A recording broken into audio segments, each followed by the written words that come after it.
MDH की हल्दी मिर्ची धनिया करे कमाल। ये रंग दे, ये खुशबू दे, ये तीखा, ये कम पड़े। क्या निराला MDH मसाला।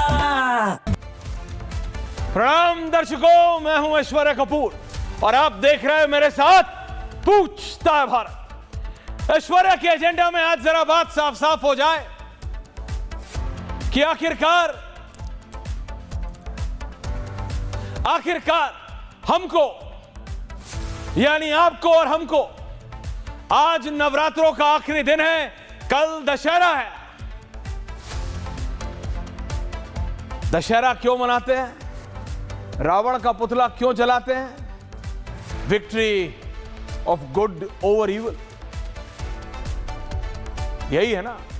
प्रभु श्री राम की रावण पर विजय दशहरा है।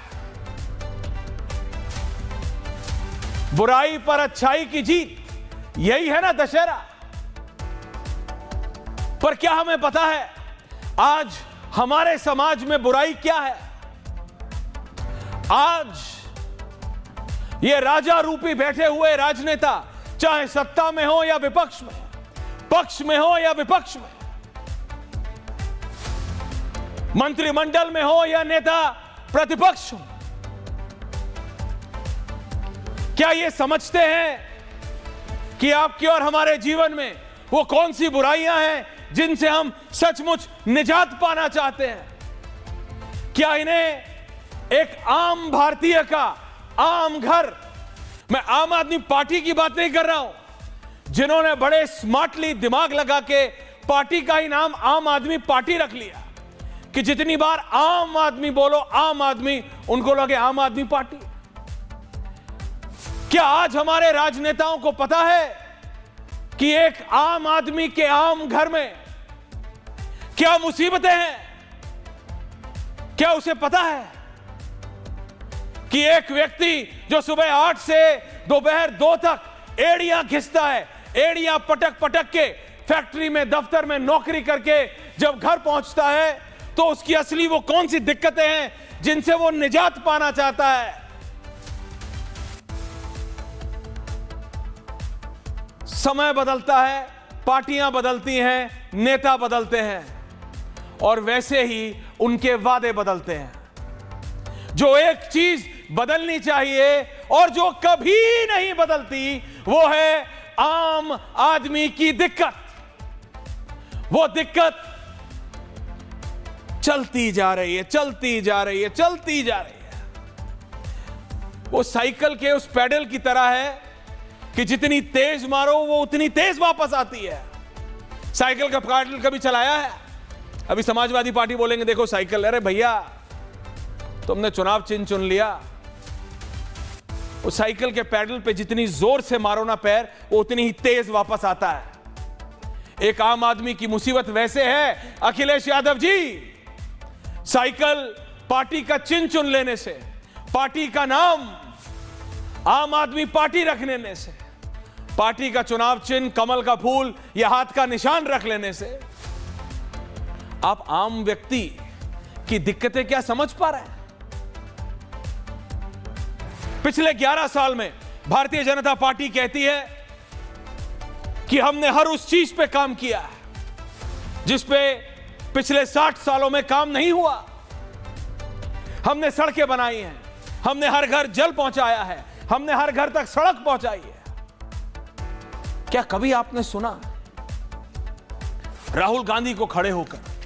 कभी आपने सुना अखिलेश यादव को खड़े होकर? कभी बिहार के इलेक्शन में आपने सुना तेजस्वी यादव को खड़े होकर कि मैं यहां खड़ा हूं आरा के, अररिया के, मुजफ्फरपुर के, सिवान के इस गांव में और पूछता हूं मैं और पूछता है भारत नीतीश कुमार से, पूछता हूं मैं, पूछता हुए भारत बाबा से और राहुल गांधी प्रधानमंत्री से कि इस गांव में सड़क नहीं है।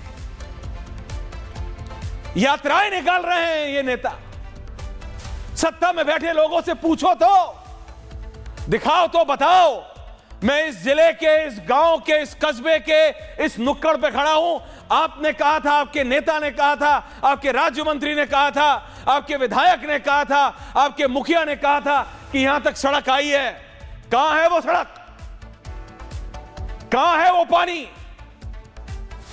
ये पता है क्यों नहीं कर सकते? करना आसान है, इनको तो काफिलों में आना है, काफिलों में चले जाना है, या वो भी ज्यादा दिक्कतमंद है तो हेलीकॉप्टर में आएंगे, चले जाएंगे। लेकिन सत्ता में बैठे लोगों से पूछो तो who is asking the questions? Government कहती है, गवर्नमेंट के नेता कहते हैं कि हम अगर पहले के मुकाबले 95% ज्यादा डिलीवरी दे रहे हैं अपने वादों पे, कि अगर पहले की सरकार एक वादा पूरा करती थी तो अब हम उसके अनुसार या उसके कंपैरिजन में 9.5 वादे पूरे करते हैं। इतने बेहतर हैं हम। जो 70 साल में नहीं हुआ वो हमने 11 साल में करने की कोशिश की है। एक नेता मुझे बताइए जो बोले, जो क्वेश्चन करने के लिए तैयार हो विद फैक्ट्स, कि आपने कहा था इस गांव के, इस जिले के, इस कस्बे में बिजली पहुंची, बिजली नहीं पहुंची, मैं यहां खड़ा हूं, आ जाओ।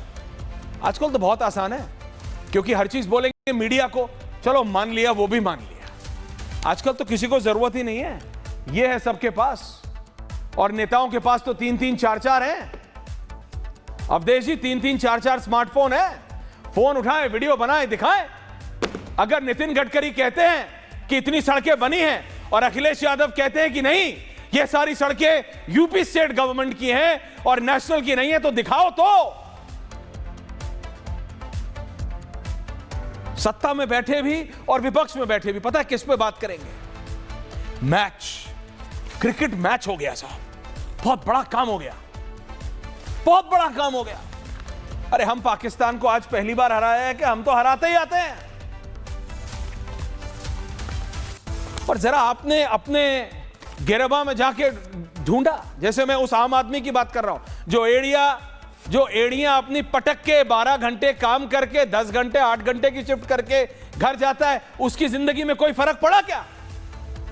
हमने एशिया कप जीत लिया तो वो मैच जीतने से पहले 27 सितंबर को भी अगर वो पेट्रोल अपनी स्कूटर या मोटरसाइकिल या गाड़ी में डलवाता था तो 94.77 रुपए था दिल्ली में। मैच के बाद भी 94.77 ही था, ऐसा नहीं था कि सस्ता हो गया। अगर वो डीजल की गाड़ी थी जो सब्जियां ट्रकों में भर के आती हैं, अगर वो हमारे ट्रक ड्राइवर साथी 87 रुपए 67 पैसे का डलवाते थे तो मैच जीतने के बाद भी हम उतने का ही डलवा रहे हैं। सीएनजी 76 रुपए की थी तो अभी भी 76 रुपए की है। एलपीजी डोमेस्टिक 853 रुपए की थी, आज भी 853 रुपए की है। आलू 26 रुपए का ही था, प्याज 36 की थी, टमाटर देसी 28 का ही था। परवल मेरे को बिल्कुल अच्छा नहीं लगता, पता नहीं क्यों। हर दादी खिलाती है परवल, इतना महंगा है बताइए। 38 रुपए का, 58 रुपए का मिल रहा है। पत्ता गोभी, शिमला मिर्च, मैं बता रहा हूं ये बेसिक चीजें हैं। मेरा कहने का मतलब क्या है, हमने पाकिस्तान को मैच हराया, विपक्ष वालों ने भी इतना मुद्दा बनाया, सत्ता, उससे जिंदगी में आपके हमारी फर्क पड़ता है। We are proud, take it as a sport. सरकारों की जिम्मेदारी क्या है कि जो वादे किए हैं उसे पूरा करिए। वो वादे पूरे हो रहे हैं क्या, पूछता हूं मैं और पूछता है भारत। जरा स्टेट गवर्नमेंट्स की बात कर लें। इलेक्शन जीतने के लिए चाहे बीजेपी हो, चाहे कांग्रेस हो, चाहे और प्रदेशों की सरकारें हो, बड़े बड़े वादे, फ्रीबीज। अवधेश कुमार जी, फ्रीबीज यानी ये भी फ्री ले लो, वो भी फ्री ले लो। मेरे को याद है एक बार तमिलनाडु में, मेरे को पार्टी का नाम याद नहीं आ रहा सच में, नहीं तो मैं ले लेता। प्रॉपर प्रेस कॉन्फ्रेंस हुई थी इस साल, इसको करीबन जय ललिता तब जिंदा थी। प्रेस कॉन्फ्रेंस हुई थी अवधेश जी, अगर आपको याद हो तो बताइएगा कौन सी पार्टी की है। उसमें बाकायदा एक टेबल फैन, एक ओटीजी, एक गैस का चूल्हा, 5 किलो चावल, 5 किलो ये रखा था प्रेस कॉन्फ्रेंस में कि हेलो मैं आ गया तो मैं ये हर महीने दूंगा। टेबल फैन एक बार दूंगा, चूल्हा एक बार दूंगा, बाकी चीजें ट्यूबलाइट एक बार दूंगा और अनाज हर महीने दूंगा। ये फ्रीबीज, ये फ्री का सामान। ये जो वादे जो भी पार्टी करती है आनंद जी, और उसके बाद आप लोग, हम लोग, देश की जनता जो उनकी तरफ मुड़ जाती है, उससे क्या होता है पता है? सुनिए जरा। हिमाचल प्रदेश की सरकार ने वादे तो किए, उसके बाद सीमेंट टैक्स बढ़ा दिया, जितना कंस्ट्रक्शन हो रहा था प्रदेश में, कहा था मैं घटाऊंगा, ज्यादा कर नहीं पाए, बढ़ा दिया, 11 से 16 रुपए कर दिया, पूरी वहां की कंस्ट्रक्शन इकोनॉमी ठप।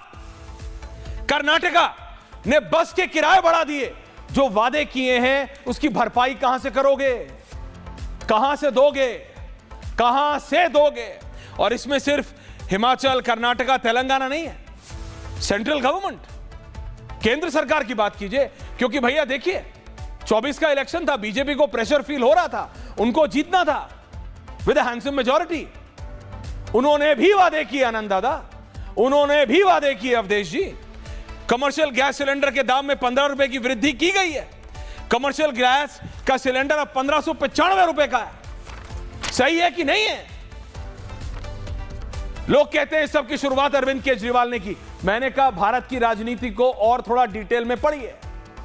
अरविंद केजरीवाल ने सिर्फ मौके पे चौका मारने की कोशिश की थी, वो भी उल्टा पड़ गया, हिट विकेट हो गए।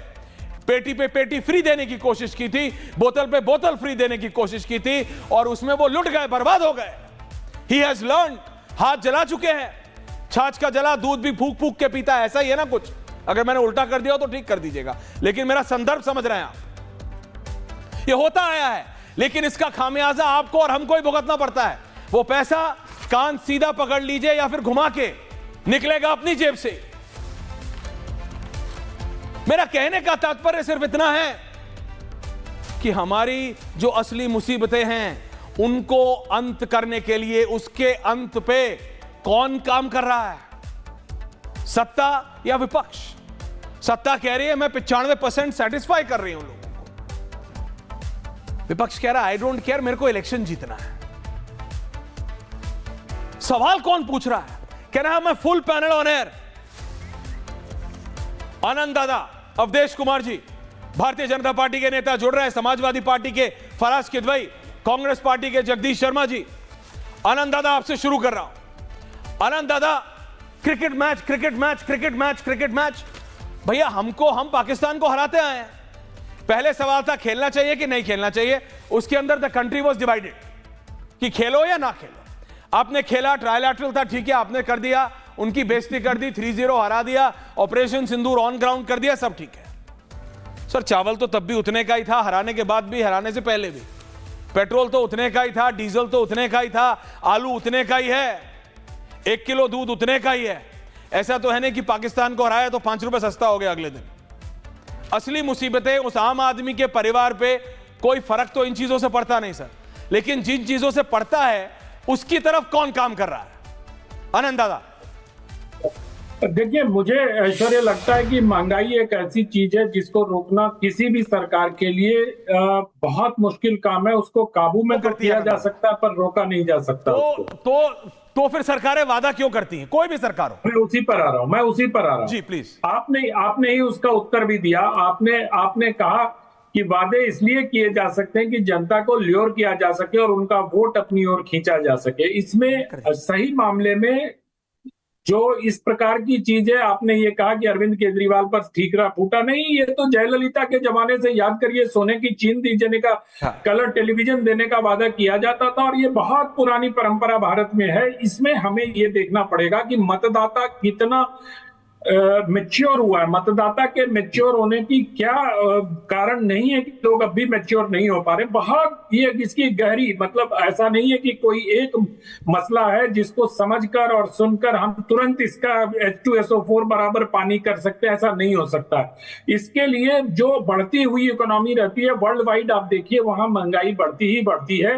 लेकिन जैसे सोशियोलॉजी में कहा जाता है ना कि अपराध होता ही है समाज में, आप अपराध को जीरो नहीं कर सकते। सोशियोलॉजी में ये एक चैप्टर पढ़ाया जाता था कि अपराध इसलिए होते हैं कि समाज का जो गुस्सा है वो कहीं ना कहीं निकलता रहे। तो वो एक अलग थ्योरी भी है। लेकिन जिस प्रकार से बढ़ते हुए इकोनॉमी में अगर आप विश्व की तीसरी सबसे बड़ी अर्थव्यवस्था बनने जा रहे हैं तो महंगाई बढ़ेगी। महंगाई पर काबू करना पड़ेगा अपनी नीतियों से। वो इतना ना बढ़े, वो आनुपातिक तौर पर बढ़े कि जितना प्रति व्यक्ति आय बढ़ रही है उतना महंगाई बढ़े। तो उस प्रकार से अगर महंगाई बढ़ती है तो महंगाई को काबू किया जा सकता है, महंगाई को कंट्रोल किया जा सकता है। लेकिन कोई ये कह दे महंगाई रोक देंगे तो संभव नहीं है। और पाकिस्तान पर जहां तक बात है तो पाकिस्तान के साथ खेलना नहीं चाहिए था। ये डिवाइडेड नहीं था कंट्री। मुझे लगता है ज्यादातर लोगों की राय यही थी कि पाकिस्तान से खेलना नहीं चाहिए, लेकिन बाद की जो घटनाएं हुई उसके लिए भी बीसीसीआई को थोड़ी तो प्रशंसा उसकी करनी चाहिए कि जिस प्रकार से हाथ नहीं मिलाना या जिस प्रकार से उनको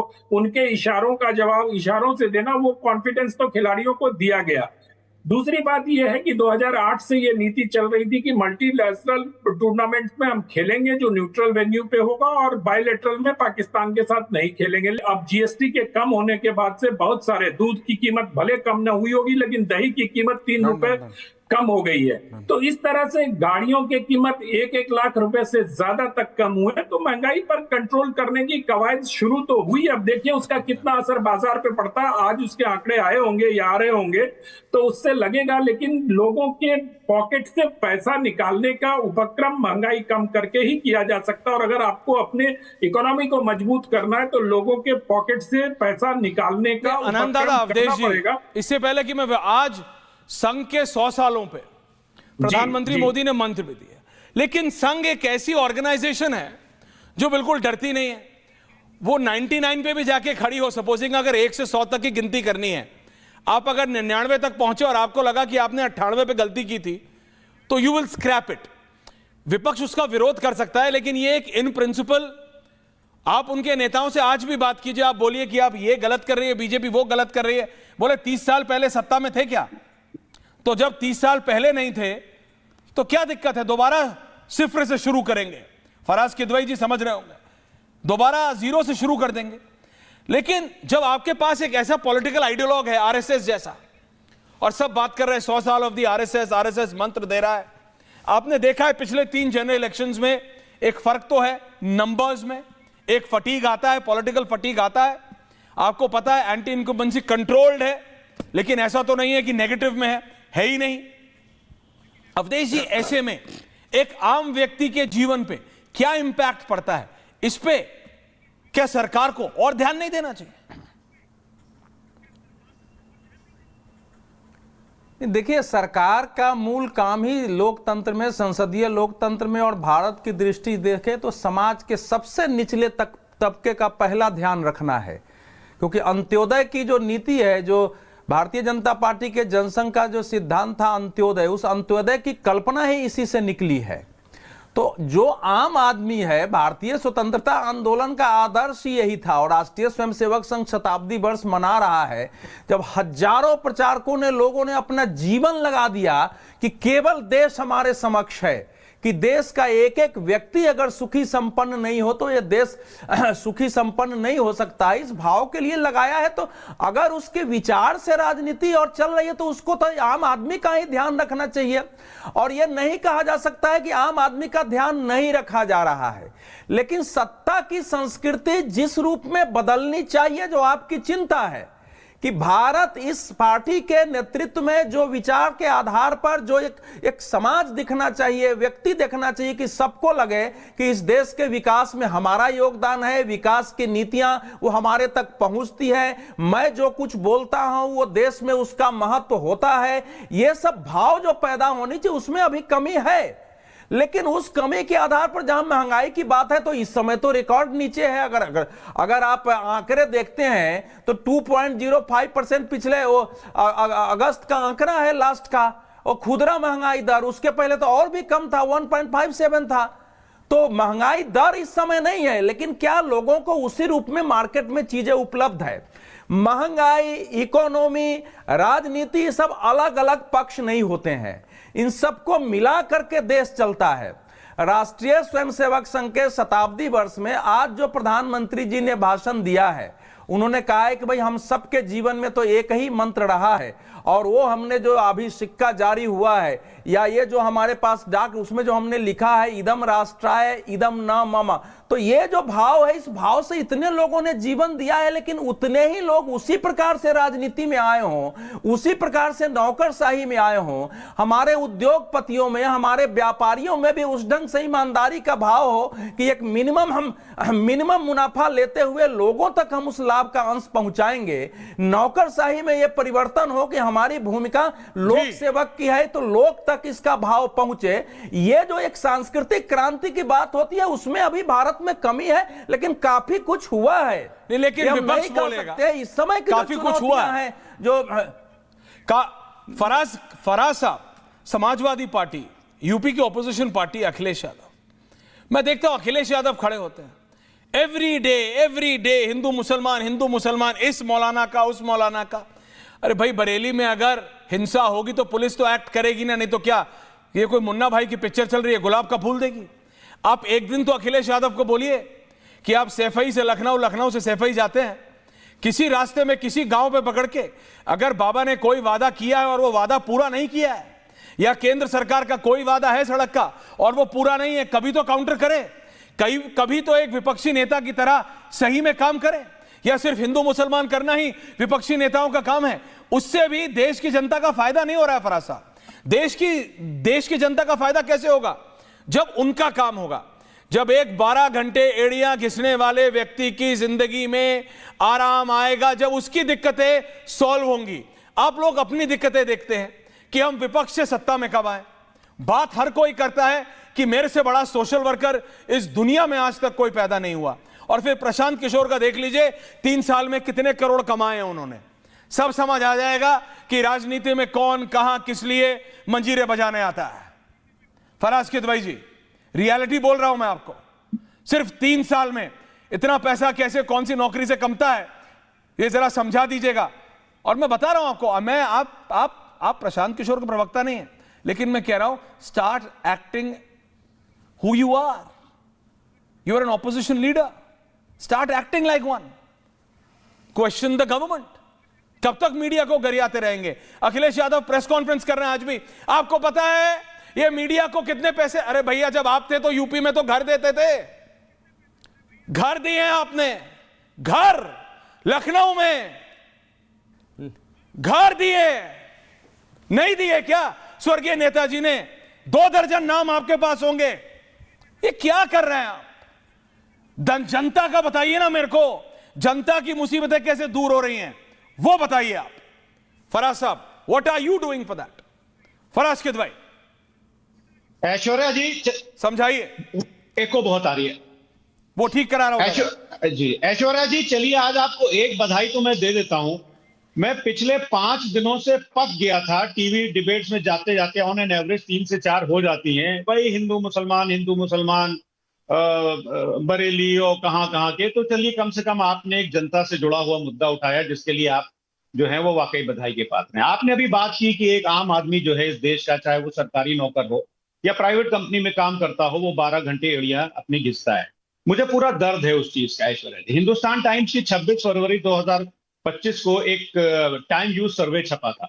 उसमें आप देखिएगा कि ऐश्वर्या जो अपनी कंपनी में काम कर रहे हैं, मतलब मैं एक एग्जाम्पल दे रहा हूं, वो पूरी दुनिया में भारत का जो कर्मचारी है वो सबसे ज्यादा अपने ऑफिस में काम करता है, और वर्क बैलेंस जो है, वर्क लाइफ बैलेंस जो है, वो सबसे ज्यादा पैथेटिक कंडीशन में आज की तारीख में हम।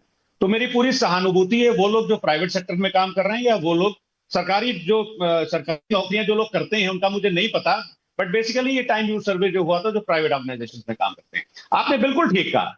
आपने अपनी शुरुआत में कहा कि नेता लोग अपना कुछ वादा करते हैं, उस वादे को पूरा नहीं करते हैं। मैं तो प्रधानमंत्री जी को याद दिलाना चाहूंगा कि उन्होंने कहा था कि पेट्रोल 40-50 रुपए में बिकेगा।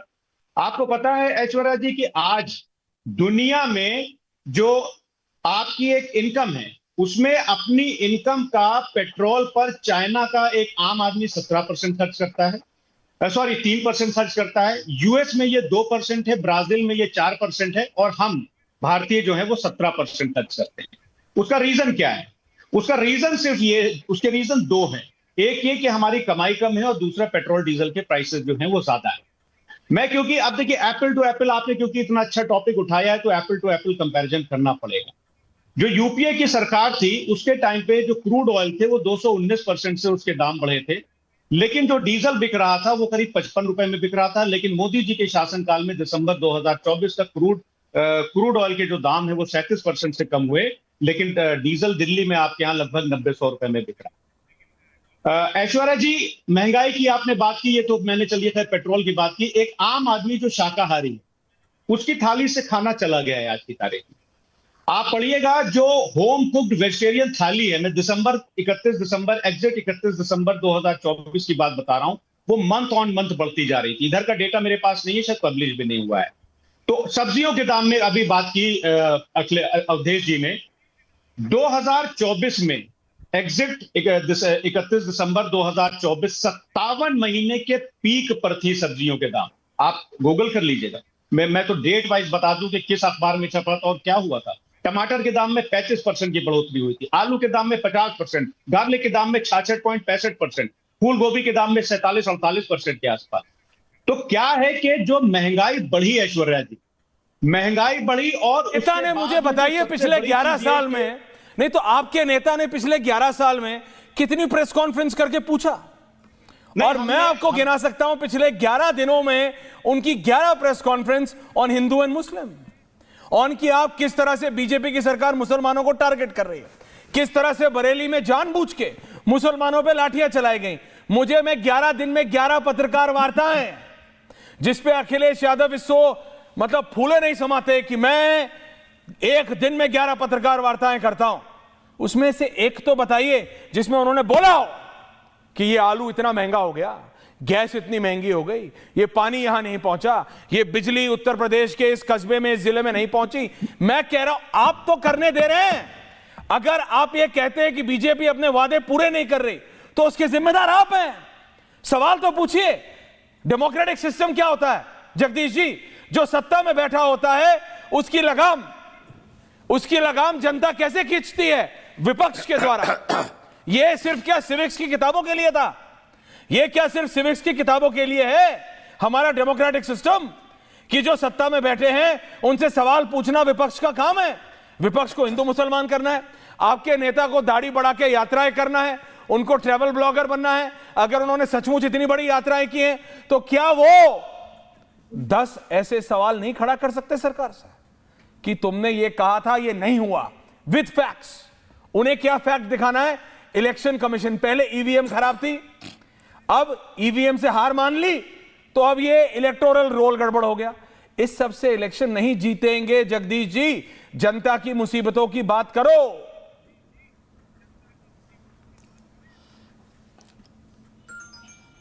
बोलिए। ऐश्वर्या भाई, सबसे पहले तो आपको, आपके चैनल दर्शकों को और जो हमारे प्रवक्ता भाई बैठे हैं, दशहरे की राम राम। और आज आपका दिन बहुत अच्छा, आपको मैं भी बधाई दूंगा। अभी किदवाई भाई ने दी, मैं भी बधाई दूंगा। आज आप सच्चे पत्रकार लग रहे हैं। आप सत्ता पक्ष से सवाल पूछ रहे हैं और विपक्ष से पूछ रहे, जो आपका धर्म बनता है। आपने कहा सुन लो, बोलो मत भाई, मजा आएगा, बोलो मत। बोलो मेरी बात। अच्छा ठीक है, बोलो बहुत देर तक। ठीक है। आपने कहा कि विपक्ष के राजाओं से जवाब, और आपने सत्ता पक्ष में बैठे राजाओं को, कम से कम आज आपको समझ में तो आया कि सत्ता पक्ष में भी राजा बैठे हैं। और मेरा नेता जिसको चांदी की चम्मच लेके और जिसको कहते हैं शहजादे, वो जनता के बीच में है, रोडों पर है और भारत जोड़ो यात्रा भी कर रहा है। और भाई छोटी यात्रा नहीं थी, इस यात्रा में मैं भी चला था कन्याकुमारी से। छठे दिन मेरे पैर में जवाब देंगे सर। मैं दावे से कहता हूं ऐश्वर्या भाई, आप यंग हो, जवान हो, 7वें दिन आप भी गिर जाओगे। और सरकार तो सोचती रही कि राहुल गांधी यहां गिरेगा, राहुल गांधी वहां गिरेगा, पर वो गिरा नहीं और रुका नहीं। जख्म और घाव को झेलता रहा। सुन रहे हैं अवधेश जी? श्रीनगर में जाके भी नहीं रुका, बरसात में, बादल में भी नहीं रुका, वो जनता के बीच में खड़ा रहा। दूसरा, मैं मेरी बात अभी पूरी कर लूं भाई। नहीं, आप आराम से पूरा करो। मेरा आपसे ही सवाल है, जब वो चल रहे थे तो क्या वो हिमाचल नहीं गए थे? चर्चा करिए। क्या वो कर्नाटक नहीं गए थे? क्या वो तेलंगाना नहीं गए थे? कर्नाटक में आपने सीमेंट के प्राइस बढ़ा दिए, कर्नाटक में आपने बस के प्राइस बढ़ा दिए। ये यात्राएं करने से इलेक्शन नहीं जीते हैं। हिमाचल में आपने सीमेंट के प्राइस बढ़ा दिए, कर्नाटक में बस के बढ़ा दिए, तेलंगाना में आपने दूसरी चीज। मैं आपसे पूछ रहा हूं, देखिए यात्रा करने से, अगर यात्रा करने से जगदीश जी अगर इलेक्शन जीता जाता तो आपने जितनी यात्राएं सेंट्रल दिल्ली से छतरपुर फार्म्स की हैं, आप अकेले दिल्ली के मुख्यमंत्री बन गए होते। गांधी जी ने यात्रा तो बिहार के भी किया, आप अकेले मुख्यमंत्री बन गए होते। आप नहीं बने, क्यों? यात्रा करने से इलेक्शन नहीं जीते। यात्रा की है बिहार में, आम आदमी की मुसीबतें समझो। बोलिए बोलिए। भाई मैं बोलूंगा, मेरी बारी। बोलो जी। भारत के प्रधानमंत्री 300 मीटर भी लाइट जलाकर चलते हैं। एक बार कभी चल के देखना, आपको अनुभव होगा। और लोगों का दिल जोड़ा लोगों को, कन्याकुमारी से कश्मीर तक एक करा भारत को। अब महंगाई पे आ जाता हूं, फिर आप मुद्दे से भटक जाएंगे। देखिए अभी तो बचत उत्सव चल रहा है। प्रधानमंत्री और पूरी सरकार 9 साल लूटकर भारत को कह रही है बचत उत्सव मनाओ, बचत आ गया। अभी तो गैस महंगी कर दी, चर्चा ये भी कुछ दिन में पेट्रोल डीजल भी महंगा होने वाला है। ये कैसा बचत उत्सव था, इनसे बर्दाश्त नहीं हुआ।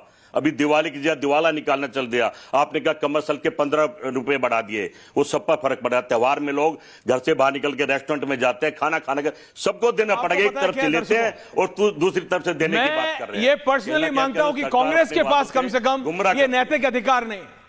गुमराह मैं कह रहा हूं अगर बीजेपी ये वादा कर ये बोलती है कि हमने 100 में से 95 वादे पूरे किए हैं और वो 5 नहीं कर पाए और वो 95% बेटर है कांग्रेस के ट्रैक रिकॉर्ड से, तो मैं इस देश के सवाल करने की जगदीश जी का फेडर डाउन आपको बधाई दी। 60-40 तो ये दायित्व है विपक्ष का, नहीं अखिलेश यादव का, अरविंद केजरीवाल का, अवधेश जी, तेजस्वी यादव का, राहुल गांधी का दायित्व है एज नेता प्रतिपक्ष, as the leader of opposition, चाहे स्टेट में हो चाहे केंद्र में हो, कि सरकार के सामने ये फैक्ट्स रखे और बताएं नहीं भैया नहीं, इतने गांव में बिजली नहीं पहुंची, दूध आज भी इतना है, पेट्रोल आज भी इतना है, आपने वादा, मैं बता तो रहा हूं। एक दिन में 11 पत्रकार वार्ताएं करने वाले अखिलेश यादव की एक पत्रकार वार्ता तो बताइए।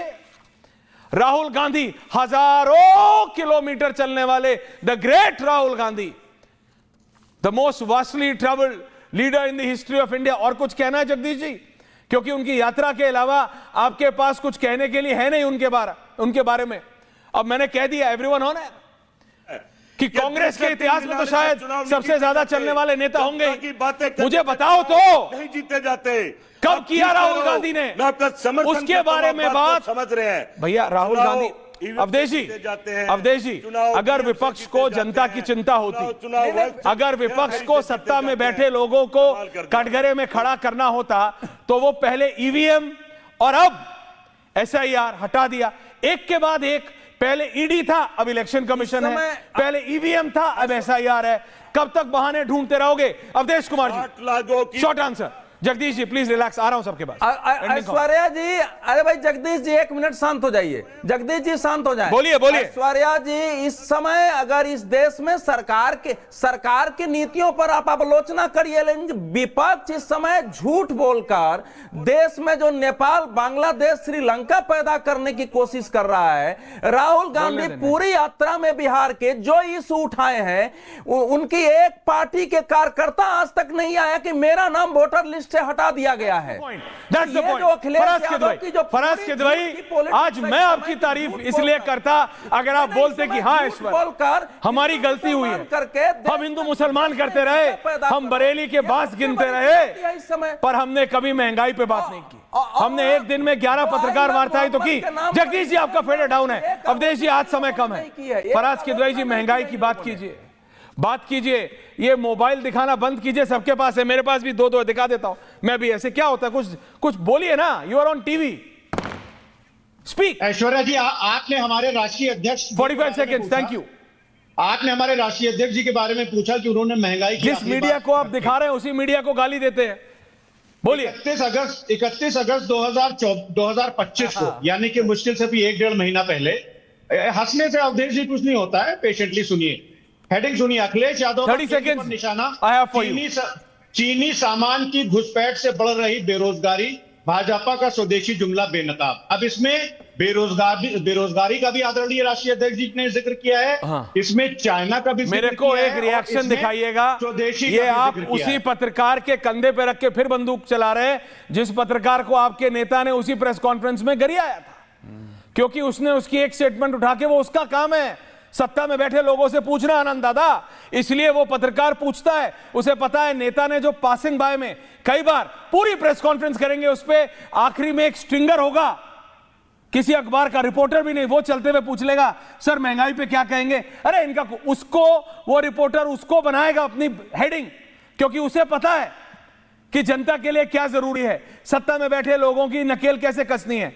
लेकिन आपके नेता को, फराज साहब, वो जरा प्रेस कॉन्फ्रेंस निकाल के सुनिएगा जिसकी वो कोट कर रहा है पत्रकार। आनंद दादा, देखिए ऐश्वर्य जी, जनता के मुद्दों को उठाने के लिए जनता के बीच जाना पड़ता है। एक एसी कमरे से That's the निकलकर reality. दूसरे एसी कमरे में प्रेस कॉन्फ्रेंस करना बहुत मुश्किल है। और जनता के मुद्दों को जन संघर्ष की राजनीति से जिनकी भी आप लोग बात कर रहे हैं, 6,000 किलोमीटर पैदल चलने से लेके 11 प्रेस कॉन्फ्रेंस करने वाले नेताओं को अगर जनता के मुद्दों की समझ होती या जनता के मुद्दों की चिंता होती, रादर चिंता में शब्द ज्यादा उपयोग किया है, अगर चिंता होती तो ये लोग जनता के बीच जाते, जनता से मिलते और जनता के मुद्दों पर कंधे से कंधा मिलाकर संघर्ष करते। आज बता दीजिए पिछले 11 वर्षों में कौन सा आंदोलन विपक्ष ने खड़ा किया महंगाई के मुद्दे पर? आज बता नहीं दीजिए। नहीं, उन्होंने कहा आंदोलन खड़ा करने की जिम्मेदारी जेन जी की है, भारत के युवाओं की है, और आपके नेता की जिम्मेदारी, देश के नेता प्रतिपक्ष की जगदीश जी, क्या है?